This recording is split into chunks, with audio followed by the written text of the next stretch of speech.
Hello, strangers out there. This is going to be a bit of a hard post to do. Today is a somber anniversary. 1 year ago today, my mother passed away, and so this is a remembrance for it. This is another one of the I Remember series. So today I'm going to remember about last year, January 28th, 2014. And I wrote this down, so I'm going to be kind of reading it as I go, and hopefully I've got enough time on my phone here to do this. So, my mother, Kathy, had been a teacher for the better part of 40 years. From the point she graduated college until she retired at age 70, with a few breaks in between. When she was 65 and only a brand new grandmother for like the past 9 months, my 9-month-old daughter at the time, my mother began to get sick just as the new school year was about to start. She taught few, if any, classes during the first 2 months. By late October of 2003, she finally told my brother and I why. She had breast cancer. She was already undergoing chemotherapy and was taking that year off in order to fight it. My brother and I were at a loss for what to do. I was in the process of becoming a teacher myself, and Jim was still an undergrad working on his computer science degree. So neither one of us had any good jobs, nor a whole lot of time to help. And unfortunately, that would be a trend that would continue over the next 10 years. By Christmas, Mom had lost all her hair and was wearing a wig. She was very weak, didn't eat much. She complained that the food tasted like ash. But over time, she regained her strength back, and the cancer was going away. A few times, she managed enough strength to go to Bullhead City, Arizona, to visit her college friend and fellow retired teacher, Susan Hansen. Well, that's what she told us anyway. We never questioned it. My wife and I noticed that Mom appeared to have had at least a lumpectomy at some point during that time, and wondered if one of those visits wasn't maybe a secret trip to the hospital to have the surgery done. Mom always denied that she'd had any surgery done at all. So, Mom worked for Pinecrest Schools in Northridge, California, a private school company, and would work on a 1-year contract. At the end of the year, she would wonder if she would be asked back the following year. And they allowed her to return to teaching the year after her cancer fight, and she stayed on for the next 4 years. When Mom reached 70, the school didn't give her a new contract for the following year, so she had effectively been forcibly retired, without any of the pensions or benefits that one would expect from retirement. My mom lived basically on Social Security and my dad's military retirement pension for the next 5 years.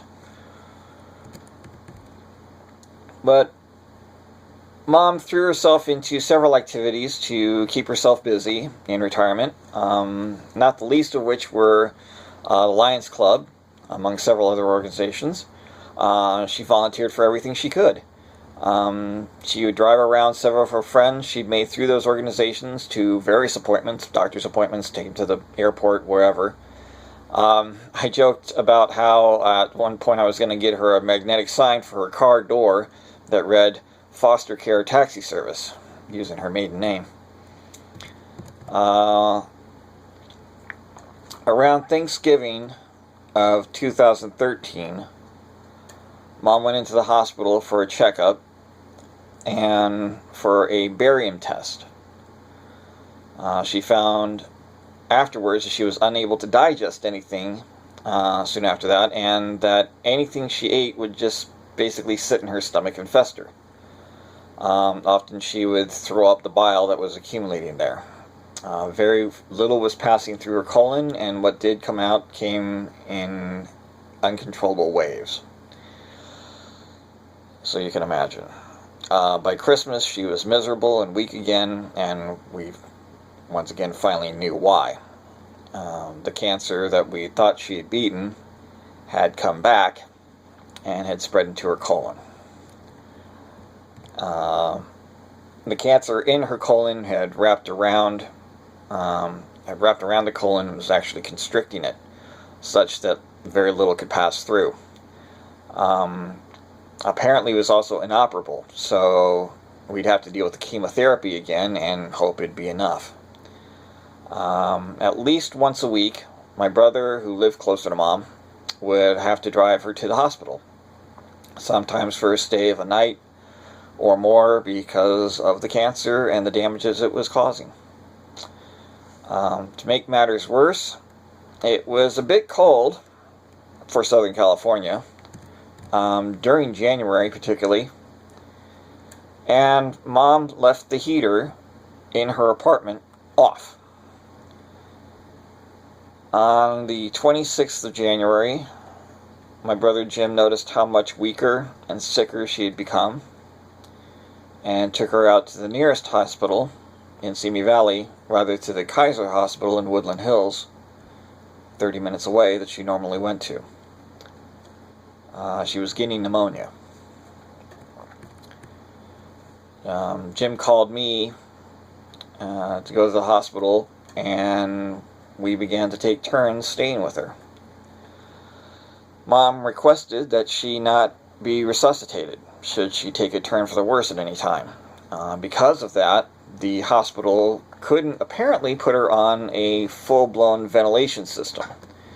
They gave her an oxygen tube, which to help increase the oxygen to her bloodstream, but it wasn't enough.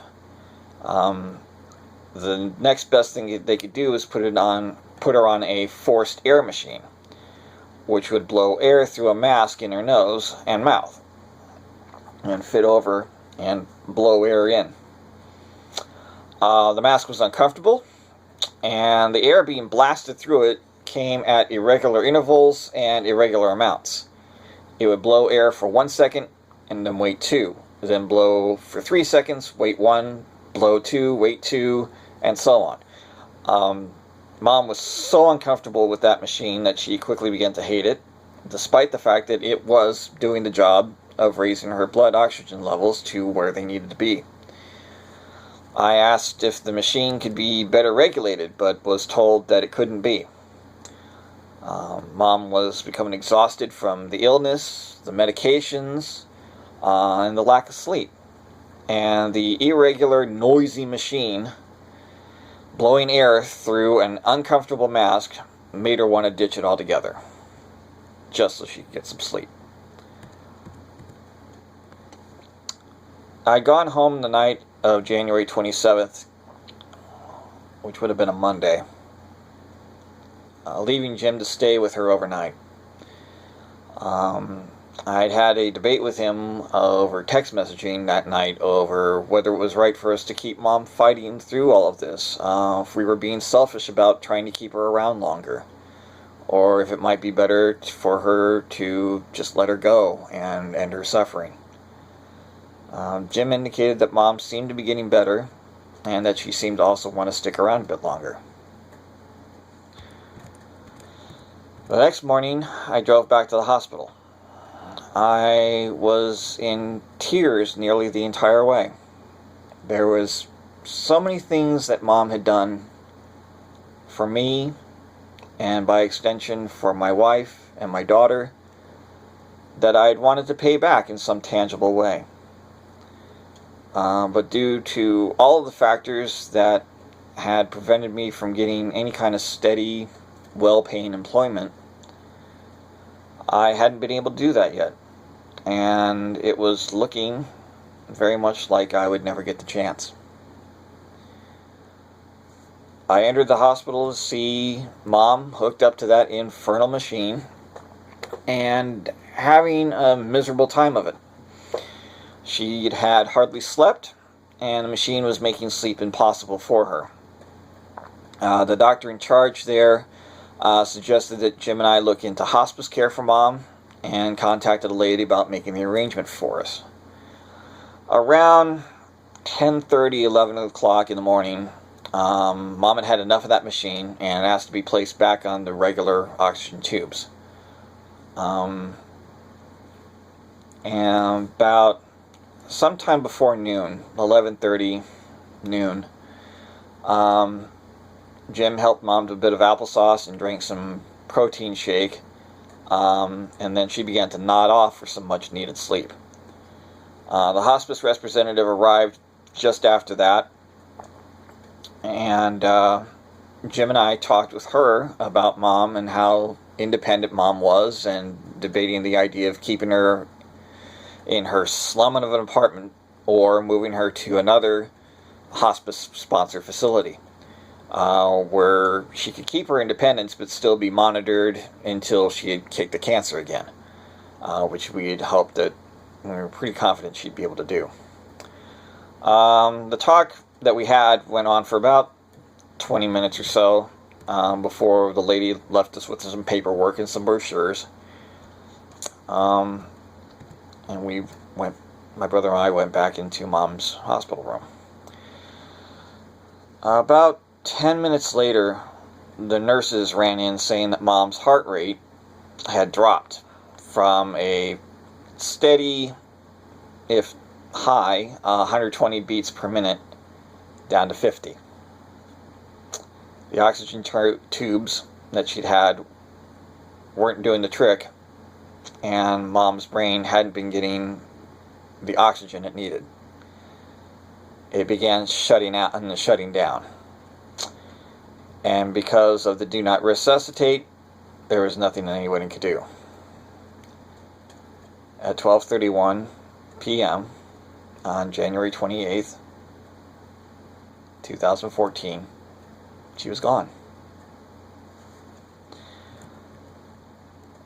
And I was now living the nightmare that I'd feared most. Jim and I spent the next few hours calling friends and family to tell them the bad news. Then we had to make funeral arrangements and decide what to do with her apartment full of all the stuff that she collected over the past several decades. Both of us were unemployed at the time, and we had to rely on the generosity of Mom's friends and some family to help cover the increasing costs. I left Jim in charge of preparing the apartment while I went home to tell my autistic daughter, the one I named after both her grandmothers, that her beloved grandmother Kathy was with the angels now.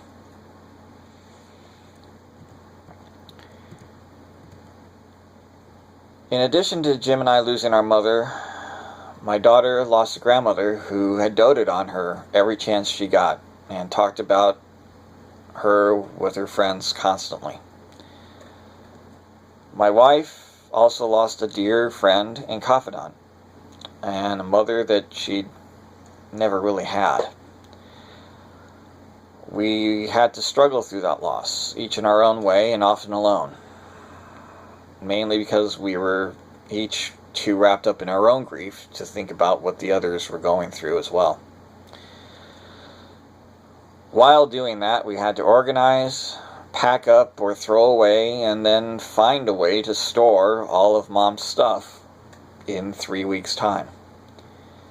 We held a memorial service at the end of that 3-week span.